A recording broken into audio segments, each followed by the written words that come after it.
You know, they talk about moral victories, right? Even if you dominated the game, but you still ended up losing. Or a game where you were supposed to lose and you hung in there and you locked in and you pretty much competed for the whole game, but then at the end you end up losing off of some weird, unfortunate bounce. And even though you were supposed to lose, everybody was kind of expecting you to take the L. The fact that you hung in there and even gave your opponent a show was a win in itself. You talk about moral victories, right? They exist. We've been using this phrasing to ease the pain of certain losses in sports teams and even our own personal teams for years, right? But this is a completely different kind of moral victory, if you even want to say it's a moral victory, compared to anything else that we have ever seen.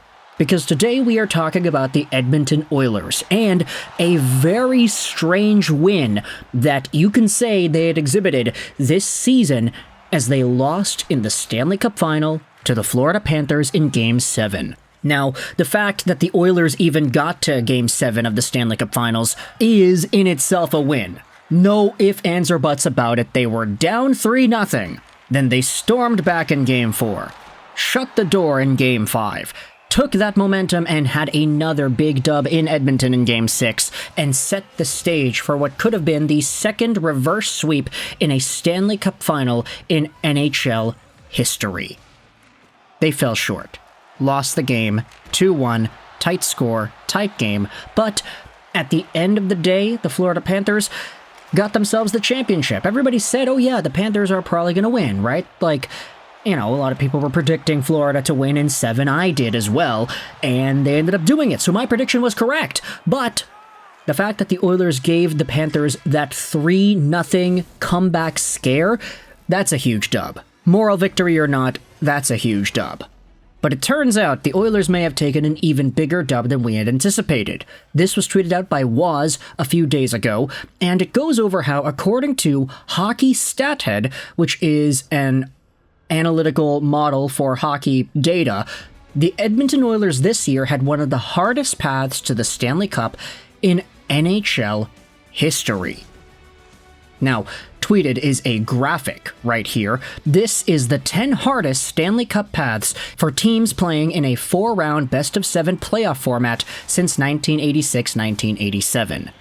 This shows all the cup losers, and it averages out the opponent's simple rating system. Now, what exactly this means is a regular season goal differential adjusted for strength of schedule. What this means, essentially, is how good the team is. If you have a higher rating, it means that you had a higher goal differential versus the strength of the schedule wherein you got these goals. So if you're scoring a lot of goals and having no goals against good teams, your SRS, simple rating system number, is going to be higher. You can see here that amongst these cup-losing teams, the 2024 Edmonton Oilers had themselves the 4th most difficult path compared to all the other Stanley Cup Final losers since 1986-1987. The LA Kings had a .45 SRS rating, so they weren't really getting too many goals scored and too few goals against tough competition. The Vancouver Canucks had a .64 this year. They are the 3rd ranked team against Edmonton. Then you have yourselves Dallas, who had a .74, and of course, the best team that the Oilers played this playoff run, the Florida Panthers, who had a .81. The average here of Edmonton's opponents was .66, which falls shortly under a few notable names, especially ones as of late. The 2022 Tampa Bay Lightning, for example, ended up having a super difficult run to the finals themselves. The Toronto Maple Leafs squad that they beat in the first round was okay, but their Florida Panthers opponents in the second round was even crazier. Add to this the New York Rangers in the third round, which they ended up unfortunately beating quite handily, and then the Colorado Avalanche in the finals were the best team that Tampa played that year. .80 is their average. Now, if you go over to the highest, most difficult Stanley Cup path for a losing team in the finals, it is the 2023 Florida Panthers. But you could totally understand that the reason this is as highly ranked as it is because of those first 2 matchups. The Boston Bruins were the President's Trophy absolute best team in the league in that 2023 season.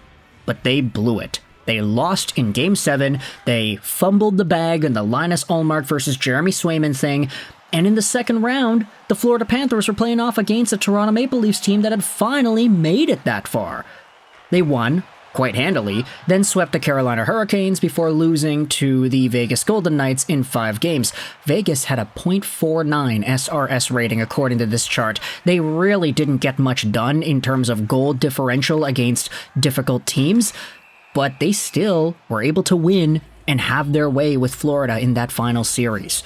But for the Edmonton Oilers to put themselves on this list and have what is essentially the 4th most difficult path to the Stanley Cup and lose in the finals, including all Stanley Cup finalist losers from 1986-1987, it does put them in some pretty significant territory. What I find the most intriguing about this chart is the amount of modern-day teams that show up. Literally every Stanley Cup finalist loser in the past few years is on here. 2024, Edmonton Oilers, 2023, Florida Panthers, 2022, Tampa Bay Lightning, 2021, Montreal Canadiens. So the most recent 4 finalists are all on here. So I think not only does this serve as a weird win for the Oilers in some respect, but also a win for those other teams. Now, for Tampa and Florida, of course, they ended up winning Stanley Cups in different years, so they're fine. But that 2021 Montreal Canadiens team, yeah, they had a really difficult path to the finals as well, taking over that really great Vegas squad in the 3rd round, with Artturi Lehkonen sealing the deal and getting that overtime winner to send the team to the Stanley Cup Finals. It's also nice to see some of the throwbacks here. The 1989 Montreal Canadiens lost in the finals to the Flames, and that Flames team was the best team listed on this entire chart. Out of all of the opponents with the SRS system, they are number 1. Boston from 2023 is, of course, the 2nd-ranked team. Speaking about Boston, it's also nice to note that their 2013 run, where they lost to the Chicago Blackhawks in the finals, is noteworthy too, because that Chicago squad was absolutely stacked. 1.04 SRS rating. So at the end of the day, this is a pretty good win for the Edmonton Oilers when you consider just how difficult things really were for them heading into the Stanley Cup Finals. They had themselves a run for the ages. They finally exercised their demons of the 3rd round, won some games, won the series, and then gave the Florida Panthers a run for their money.